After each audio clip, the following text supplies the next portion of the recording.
Welcome back to our channel. So today we're going to be reading Walt Disney's Cinderella.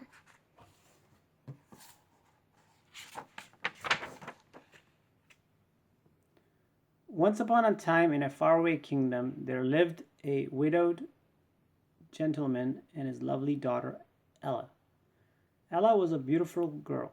She had golden hair and her eyes were as blue as forget-me-nots. The gentleman was a kind and devoted father, and he gave Ella everything her heart desired. But he felt she needed a mother, so he married again. Choosing for his wife a woman who had two daughters, their names were Anastasia and Drizella.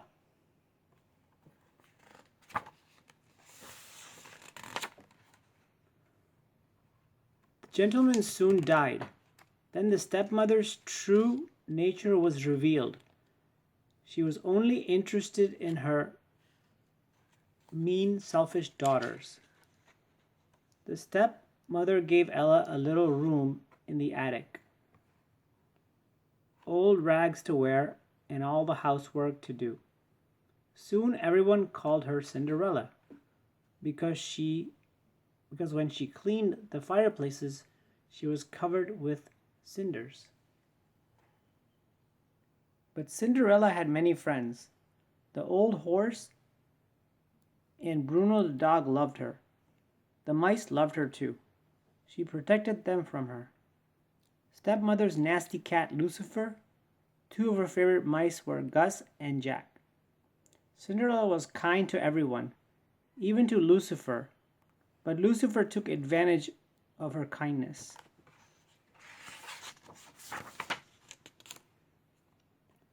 Lucifer liked to get Cinderella in trouble. One morning he chased Gus into Anastasia's breakfast tray. She screamed and blamed Cinderella. "Come here," the stepmother said to Cinderella. "The windows, wash them. Then scrub the terrace, sweep the halls, and of course, there's the laundry."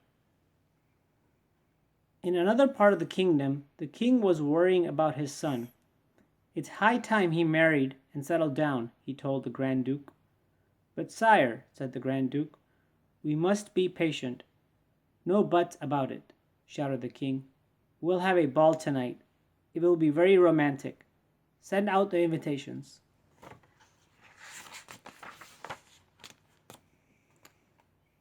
When the invitations arrived, Cinderella's stepmother announced, "There's a ball in honor of the prince.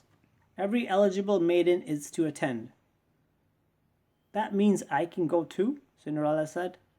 "Well, I see no reason why you can't." The stepmother replied with a sly smile.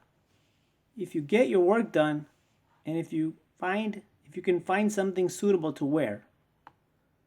Cinderella had hoped to fix her old party dress, but Anastasia and Drizella wanted her to help them instead. The stepmother kept her busy too.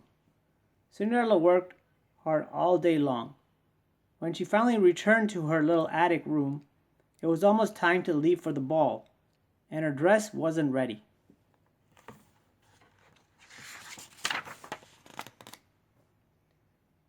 But the loyal mice had managed to find ribbons, sashes, ruffles, and bows.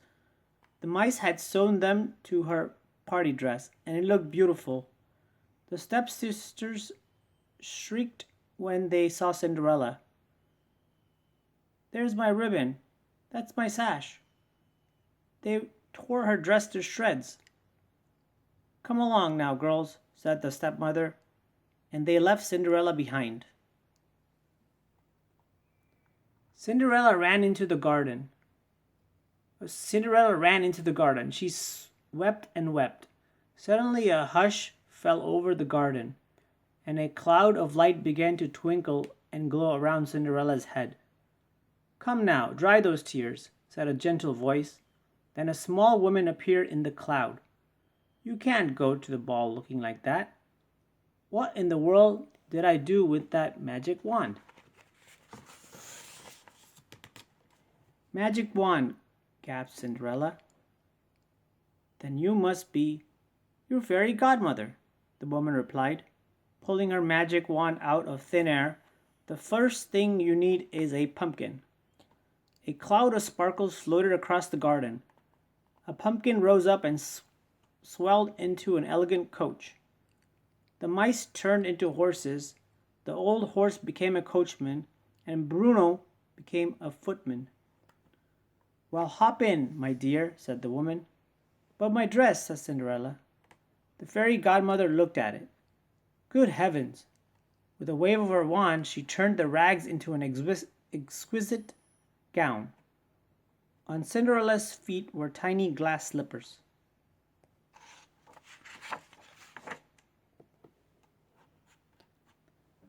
"You'll have only till midnight," the fairy godmother said. "At the stroke of 12, the spell will be broken and everything will be as it was before." Cinderella promised to leave the ball on time. Then, under a shower of magic sparkles, she stepped into her coach and was swept away to the palace. When Cinderella arrived at the ball, the prince was yawning with boredom. Then he caught sight of her. Ignoring everybody else, the prince walked over to Cinderella. He kissed her hand and asked her to dance. They swirled off across the ballroom.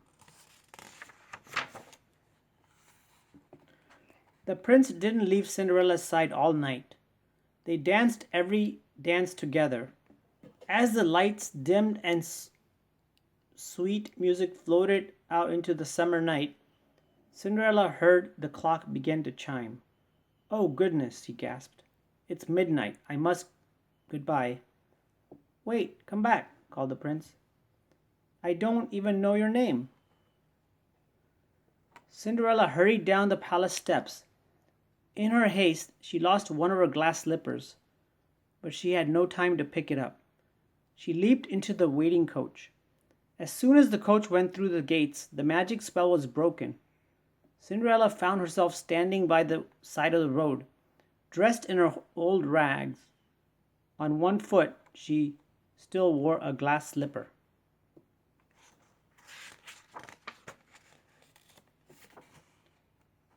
Her coachman was an old horse again, and her footman was Bruno the dog. Her coach was a hollow pumpkin, and her horses were 4 of her mouse friends.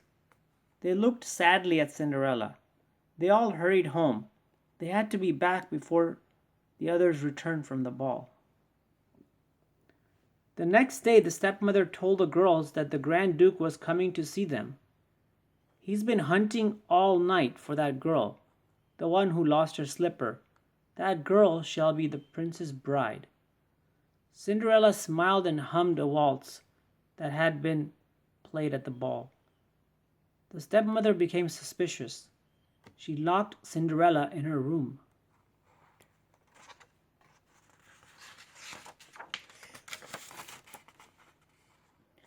Gus and Jack had a plan to help Cinderella.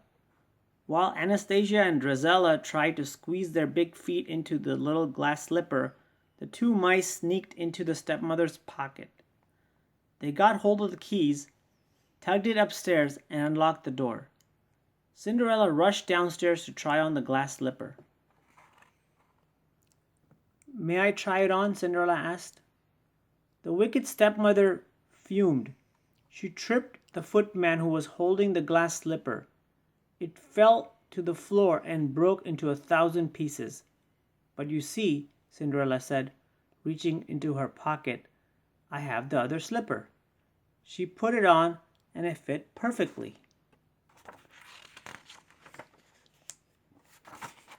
From that moment on, everything was a dream come true.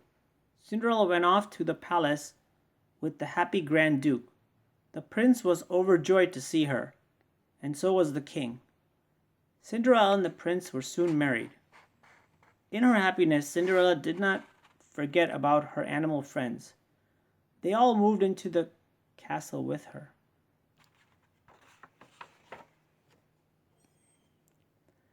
Everyone in the kingdom was delighted with the prince's new bride, and Cinderella and the prince lived happily ever after. Thank you guys for watching. Hope you guys enjoyed Walt Disney's Cinderella, and stay tuned for another book read coming soon. See you guys. Take care. Bye. Bye.